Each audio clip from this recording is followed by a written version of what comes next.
Una de las primeras teorías que intentaron explicar el origen de la vida fue la teoría de la generación espontánea. Durante mucho tiempo esta teoría permaneció vigente. En ella se argumentaba que la vida se originaba de forma espontánea a partir de la materia inerte. En otras palabras, planteaba que la vida surgía de la materia inorgánica, de materia orgánica en putrefacción o bien de minerales sometidos a determinadas condiciones. En la teoría de la generación espontánea, creyeron pensadores tan importantes como Aristóteles. Este filósofo griego sostenía que en toda la materia existía un principio vital, mediante el cual se originaban los seres vivos cuando las condiciones eran adecuadas. A esa fuerza vital, que era una especie de principio creativo latente, Aristóteles le llamó entelequia. Aristóteles creía también que de una forma de vida determinada surgía otra distinta. Por ejemplo, para él, algunos cisnes se originaban cuando los frutos de ciertos árboles caían al agua. Es decir, que a partir del fruto de una planta podía nacer un animal. Atribuía este principio a materiales como la luz, la carne en putrefacción y el lodo mismo, pues de acuerdo con sus observaciones generaban por sí solos diversas formas de vida. Otros filósofos de la Grecia antigua, como Tales de Mileto y Demócrito, pensaban que la vida surgía de la combinación del agua con el fuego. Aunque hoy suenen como pensamientos fantásticos o mágicos, las conclusiones de estos pensadores surgieron de su observación de la realidad. Ellos se preguntaban por qué los charcos recién formados se poblaban de repente con una gran diversidad de seres vivos, como renacuajos, algas e insectos, entre otros, y también por qué en lugares donde no existía nada empezaban a aparecer musgos y hongos. La forma de explicarse la aparición de todos estos seres era a partir de la teoría de la generación espontánea.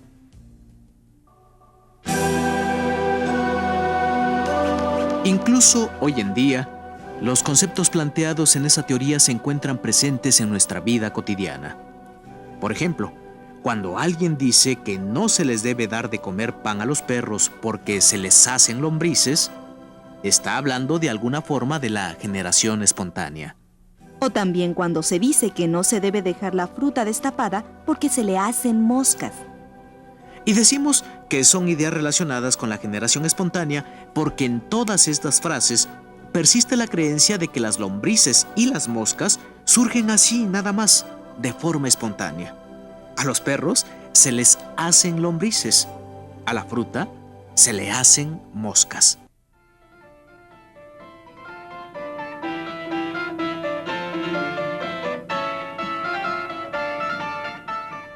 La teoría de la generación espontánea, en la cual creían los griegos, permaneció vigente hasta la Edad Media y el Renacimiento.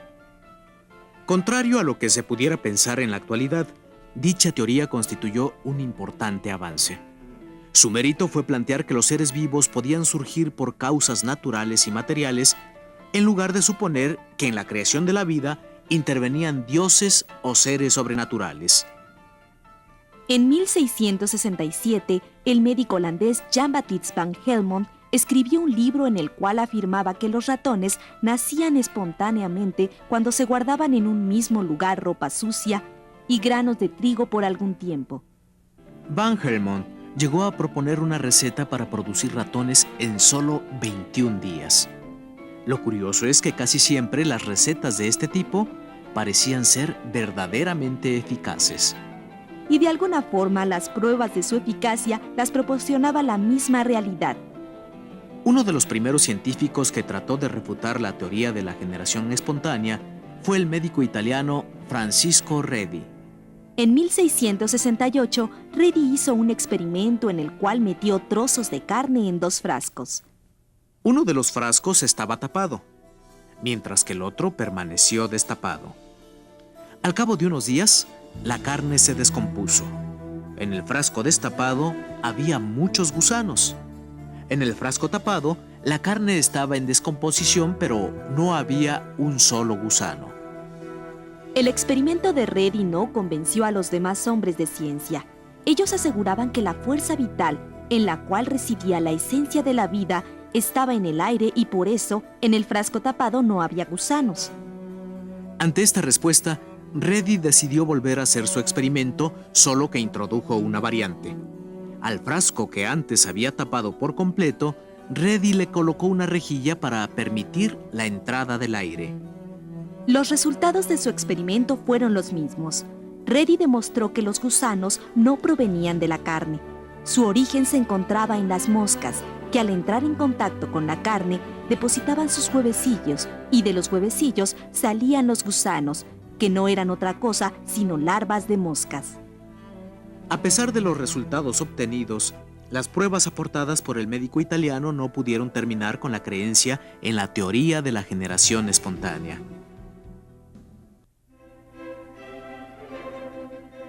Las controversias sobre la generación espontánea de la vida desaparecieron hasta el siglo XIX. Fue en esa época cuando el científico francés Louis Pasteur refutó dicha teoría de forma convincente mediante un célebre experimento. Para realizar su experimento, Pasteur empleó un caldo de carne, el cual colocó en un matraz.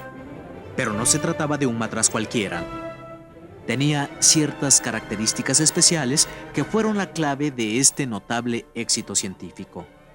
El matraz ideado por Pasteur tenía el cuello más largo que los matraces habituales de esa época. Asimismo, la boca del matraz tenía la forma de una letra, S, muy parecida al cuello de un cisne. Primero, Pasteur hirvió el caldo de carne o caldo de cultivo. Esperó el tiempo suficiente como para que todos los microorganismos murieran. Así el matraz y el cultivo quedaron completamente esterilizados.